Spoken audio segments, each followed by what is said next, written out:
हाय दोस्तों, मैं वीके मिश्रा। आपने देखा कि पृथ्वी पर ज्वालामुखी का उद्गार हो रहा है, भूकंप की उत्पत्ति हो रहा है। इन सब के कारण मानव क्रियाएं प्रभावित हो रही हैं। जिसने भी मानव को प्रभावित किया है, तब मानव ने उसके बारे में जानने की चेष्टा रखी है और मानव ने इसी बारे में इसीलिए पृथ्वी के आंतरिक भाग का अध्ययन करना शुरू कर दिया। जब मानव ने पृथ्वी के आंतरिक भाग का अध्ययन करना शुरू किया तो सबसे पहले उसने ड्रिलिंग की कि हम वेधन कर लेते हैं और देखते हैं कि पृथ्वी के अंदर है क्या, कि जो मानव क्रियाओं को जो हमें प्रभावित कर रहा है। मानव ने ड्रिलिंग करना जब शुरू किया तो 12 किलोमीटर की ड्रिलिंग की, जबकि पृथ्वी की त्रिज्या 6371 है। अतः इसके द्वारा हमें कोई जानकारी नहीं मिल पाई, ना के बराबर जानकारी मिली। फिर उसके बाद ज्वालामुखी उद्गार हुआ। मानव ने कहा ये पृथ्वी के अंदर से ही आया है, चलते हम इसके बारे में अध्ययन कर लेते हैं।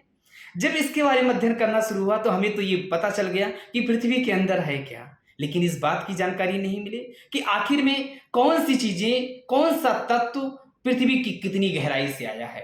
तब हमें आवश्यकता पड़ी अप्रत्यक्ष स्रोतों की, इनडायरेक्ट सोर्स की, और तब हमने घनत्व, तापमान, भूकंपीय तरंग, चुंबकत्व के गुण एवं गुरुत्वाकर्षण बल के आधार पर पृथ्वी के आंतरिक भाग का अध्ययन किया।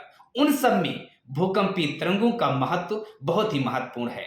जैसे जब पी तरंगे हैं, एस तरंगे होती हैं। आपने देखा होगा भूकंपीय तरंगे दो प्रकार की होती हैं, एक बॉडी वेव्स और दूसरा सरफेस वेव।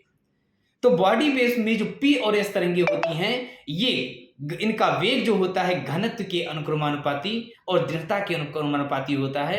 और सिस्मोग्राफ से जो हमें आंकड़ा मिला वो ये मिलता है कि पृथ्वी के आंतरिक भाग में जो हमें संरचना प्राप्त होती है वो वक्राकार रूप में प्राप्त होती है। अतः हम इस आधार पर कह सकते हैं कि पृथ्वी का आंतरिक भाग समान नहीं है। तो इसके आगे हम लोग का चर्चा करते हैं। थैंक